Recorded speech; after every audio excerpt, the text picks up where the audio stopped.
ಓಂ ಶ್ರೀ ಗುರುಭ್ಯೋ ನಮಃ. ಫ್ರೆಂಡ್ಸ್ ಎಲ್ಲರಿಗೂ ನಮಸ್ಕಾರ. ಪ್ರೀತಿಯ ಮೇಷರಾಶಿಯವರೇ, ನೀವು ಈಗ ಕೇಳಲಿರುವ ವಿಷಯ ಸಾಮಾನ್ಯವಲ್ಲ. ಇದು ನಿಮ್ಮ ಜೀವನದಲ್ಲಿ ನಡೆಯಲಿರುವ ಒಂದು ಭಾರೀ ಬದಲಾವಣೆಯ ಸಂಕೇತ. ನೀವು ಇತ್ತೀಚೆಗೆ ಅನೇಕ ಬಾರಿ ಯೋಚನೆ ಮಾಡಿದ್ದೀರಾ, ಯಾಕೆ ನನ್ನ ಜೀವನದಲ್ಲಿ ಎಲ್ಲವೂ ಅಸ್ಥಿರ ಆಗ್ತಾ ಇದೆ ಅಂತ. ನೀವು ಎಷ್ಟೇ ಶ್ರಮ ಪಟ್ಟರೂ ಕೂಡ ಕೊನೆ ಕ್ಷಣದಲ್ಲಿ ಏನೋ ಒಂದು ಅಡ್ಡಿ ಬರುತ್ತೆ. ನೀವು ನಂಬಿದವರ ನಿಮ್ಮನ್ನು ದೂರ ಮಾಡ್ತಿದ್ದಾರೆ. ನಿಮ್ಮ ಹೃದಯದಲ್ಲಿ ಒಂದು ವಿಚಿತ್ರವಾದ ಭಾರ ಇದೆ. ಆದರೆ ಇದರ ಹಿಂದೆ ಇರುವ ನಿಜವಾದ ಕಾರಣವನ್ನು ನೀವು ಇನ್ನೂ ಅರಿತಿಲ್ಲ. ಇಂದು ಆ ರಹಸ್ಯ ನಿಮ್ಮ ಮುಂದೆ ಬಯಲಾಗುತ್ತೆ. ಮೇಷರಾಶಿಯವರೇ, ನೀವು ನಿಮ್ಮ ಮೇಲೆ ಒಂದು ಕಣ್ಣು ಇರುತ್ತೆ. ಹೌದು, ನೀವು ಊಹಿಸದ ಒಂದು ವ್ಯಕ್ತಿ ನಿಮ್ಮ ಜೀವನವನ್ನು ನಿಶ್ಶಬ್ದವಾಗಿ ಗಮನಿಸ್ತಾ ಇದ್ದಾರೆ. ನೀವು ಮುಂದೆ ಹೋಗ್ತಾ ಇರೋದನ್ನು ನೋಡೋದಕ್ಕೆ ಅವರಿಗೆ ಇಷ್ಟ ಇಲ್ಲ. ನೀವು ಯಶಸ್ವಿಯಾಗೋದನ್ನು ಅವರು ಸಹಿಸಿಕೊಳ್ಳಲಾಗಿ ಅವರಿಗೆ ಆಗ್ತಾ ಇಲ್ಲ. ಆದ್ದರಿಂದ ಅವರು ನೇರವಾಗಿ ಏನೂ ಮಾಡದೆ ನಿಮ್ಮ ದಾರಿಯಲ್ಲಿ ಅಡ್ಡಿಗಳನ್ನು ನಿರ್ಮಿಸ್ತಾ ಇದ್ದಾರೆ. ನಿಮ್ಮ ಶಕ್ತಿಯನ್ನು ಕುಗ್ಗಿಸೋದಕ್ಕೆ ಪ್ರಯತ್ನ ಮಾಡ್ತಾ ಇದ್ದಾರೆ.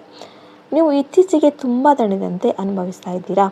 ಯಾವುದೇ ಕಾರಣ ಇಲ್ಲದೆ ಮನಸ್ಸು ಕುಗ್ತಾ ಇದೆ. ಕೆಲಸಗಳಲ್ಲಿ ಆಸಕ್ತಿ ಕಡಿಮೆಯಾಗಿದೆ. ನಿದ್ದೆ ಸರಿಯಾಗಿ ಬರ್ತಾ ಇಲ್ಲ. ಇದು ಸಾಮಾನ್ಯವಲ್ಲ ಮೇಷರಾಶಿಯವರೇ, ಇದು ಒಂದು ಸಂಕೇತ. ನೀವು ಎಚ್ಚರ ಆಗಿರಬೇಕು ಎಂಬ ಸೂಚನೆ.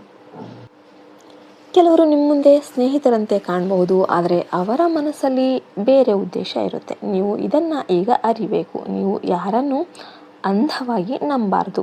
ನಿಮ್ಮ ಒಳಗಿನ ಧ್ವನಿಯನ್ನು ಕೇಳಬೇಕು. ಅದು ಯಾವಾಗಲೂ ಸತ್ಯ ಹೇಳುತ್ತೆ. ನೀವು ಇದುವರೆಗೆ ಅದನ್ನು ನಿರ್ಲಕ್ಷ್ಯ ಮಾಡಿದ್ದೀರಾ, ಆದರೆ ಈಗ ಅದನ್ನು ಗಮನಿಸುವ ಸಮಯ ಬಂದಿದೆ. ಯಾಕೆಂದರೆ ನಿಮ್ಮ ಜೀವನದಲ್ಲಿ ಒಂದು ದೊಡ್ಡ ತಿರುವು ಬರ್ತಾ ಇದೆ. ಇದು ನಿಮ್ಮ ಜೀವನವನ್ನು ಸಂಪೂರ್ಣವಾಗಿ ಬದಲಾಯಿಸಬಲ್ಲ ಕ್ಷಣ.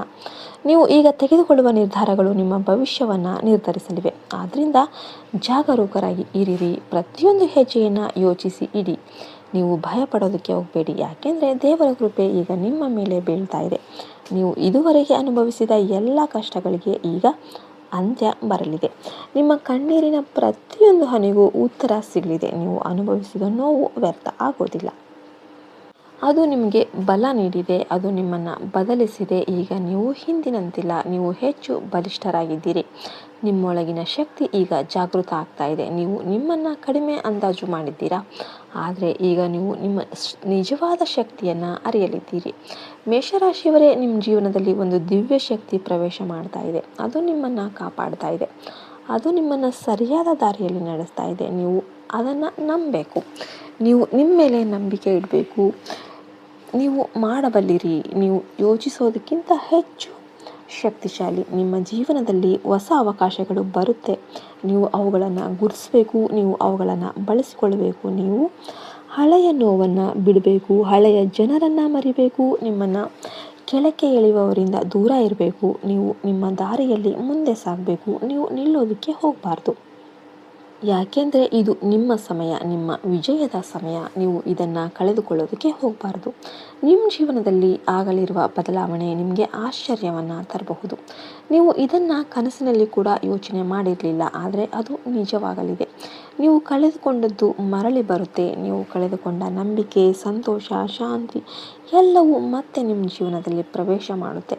ನಿಮ್ಮ ಶ್ರಮಕ್ಕೆ ಫಲ ಸಿಗುತ್ತೆ. ನೀವು ಎಷ್ಟು ದಿನಗಳಿಂದ ಕಾಯ್ತಿದ್ದೀರೋ ಆ ಕ್ಷಣ ಈಗ ಹತ್ತಿರ ಆಗ್ತಾ ಇದೆ. ನಿಮ್ಮ ಜೀವನದಲ್ಲಿ ಒಂದು ದೊಡ್ಡ ಬೆಳಕು ಕಾಣಿಸಿಕೊಳ್ಳಲಿದೆ. ನೀವು ಇದುವರೆಗೆ ಅನುಭವಿಸಿದ ಅಂಧಕಾರ ಈಗ ದೂರ ಆಗ್ತಾ ಇದೆ. ನೀವು ಹೊಸ ದಾರಿಯನ್ನು ನೋಡಲಿದ್ದೀರಿ. ಅದು ನಿಮ್ಮನ್ನು ಯಶಸ್ಸಿನ ಕಡೆಗೆ ಕರೆದೊಯ್ಯಲಿದೆ. ನಿಮ್ಮ ವಿರುದ್ಧ ಇದ್ದವರು ನಿಮ್ಮ ಮುಂದೆ ತಲೆಬಾಗುವ ದಿನ ಬರುತ್ತೆ. ನೀವು ಇದುವರೆಗೆ ಮೌನವಾಗಿದ್ದೀರಾ, ಆದರೆ ಈಗ ನಿಮ್ಮ ಸತ್ಯವನ್ನು ಜಗತ್ತಿಗೆ ತೋರಿಸುವ ಸಮಯ ಬಂದಿದೆ. ನೀವು ನಿಮ್ಮ ಜೀವನದ ನಿಯಂತ್ರಣವನ್ನು ನಿಮ್ಮ ಕೈಯಲ್ಲಿ ತೆಗೆದುಕೊಳ್ಬೇಕು. ನೀವು ಇತರರ ಮೇಲೆ ಅವಲಂಬಿತ ಆಗಬಾರ್ದು. ನೀವು ನಿಮ್ಮ ಮೇಲೆ ನಂಬಿಕೆ ಇಡಬೇಕು. ನೀವು ನಿಮ್ಮ ದಾರಿಯಲ್ಲಿ ಧೈರ್ಯವಾಗಿ ಮುಂದೆ ಸಾಗಬೇಕು. ನೀವು ನೋಡ್ತೀರಿ, ನಿಮ್ಮ ಜೀವನದಲ್ಲಿ ಒಂದು ದೊಡ್ಡ ಚಮತ್ಕಾರ ಸಂಭವಿಸುತ್ತೆ. ನೀವು ಇದುವರೆಗೆ ಅನುಭವಿಸಿದ ಎಲ್ಲ ಕಷ್ಟಗಳು ಒಂದು ಕ್ಷಣದಲ್ಲಿ ಅರ್ಥವಾಗುತ್ತೆ. ಯಾಕೆ ಇದು ಎಲ್ಲವೂ ನಡೆಯುತ್ತೆ ಎಂಬುದು ನಿಮಗೆ ಗೊತ್ತಾಗುತ್ತೆ ಮತ್ತು ನೀವು ಕೃತಜ್ಞತೆಯಿಂದ ತುಂಬಿ ಹೋಗ್ತೀರಾ. ಮೇಷರಾಶಿಯವರೇ, ನಿಮ್ಮ ಜೀವನದಲ್ಲಿ ಈಗ ಹೊಸ ಅಧ್ಯಾಯ ಅನ್ನೋದು ಆರಂಭ ಆಗ್ತಾ ಇದೆ. ನೀವು ಇದನ್ನು ಸ್ವಾಗತಿಸಬೇಕು. ನೀವು ಇದನ್ನು ಸ್ವೀಕರಿಸಬೇಕು ಮತ್ತು ನೀವು ನಿಮ್ಮ ಕನಸುಗಳನ್ನು ನಿಜವಾಗಿಸಬೇಕು. ನಿಮ್ಮ ಯಶಸ್ಸು ನಿಮ್ಮನ್ನು ಕಾಯ್ತಾ ಇದೆ. ಅದು ತುಂಬ ಹತ್ತಿರದಲ್ಲಿದೆ. ಆದ್ದರಿಂದ ಎಚ್ಚರಿಕೆ, ಜಾಗರೂಕರಾಗಿ ಇರಿರಿ. ನಿಮ್ಮ ಸುತ್ತಲಿನವರನ್ನು ಗಮನಿಸಿ, ನಿಮ್ಮ ಮನಸ್ಸಿನ ಧ್ವನಿಯನ್ನು ಕೇಳಿ ಮತ್ತು ನೀವು ನಿಮ್ಮ ದಾರಿಯಲ್ಲಿ ಧೈರ್ಯವಾಗಿ ಮುಂದೆ ಸಾಗ್ರಿ, ಯಾಕೆಂದರೆ ನೀವು ಗೆಲ್ಲಲು ಹುಟ್ಟಿದ್ದೀರಿ ಮತ್ತು ಈ ಬಾರಿ ಯಾರೂ ನಿಮ್ಮನ್ನು ನಿಲ್ಲಿಸೋದಕ್ಕೆ ಆಗೋದಿಲ್ಲ. 9 ದೇವತೆಗಳು ನಿಮ್ಮ ಸುತ್ತಲೂ ಕಾಯ್ತಾ ಇದ್ದಾರೆ. ಈ ವಿಡಿಯೋ ಇಷ್ಟ ಆಯ್ತಂದರೆ ಲೈಕ್ ಮಾಡಿ ಮತ್ತು ಜೈ ಮಾತಾರಾಣಿ ಅಂತ ಕಮೆಂಟ್ ಮಾಡಿ. ಜೈ ಹಿಂದ್, ಜೈ ಭಾರತ್ ಮಾತೆ. ಹರಿ ಓಂ ತತ್ಸತ್. ಸರ್ವೇ ಜನೋ ಸುಖಿನೋ ಭವಂತು.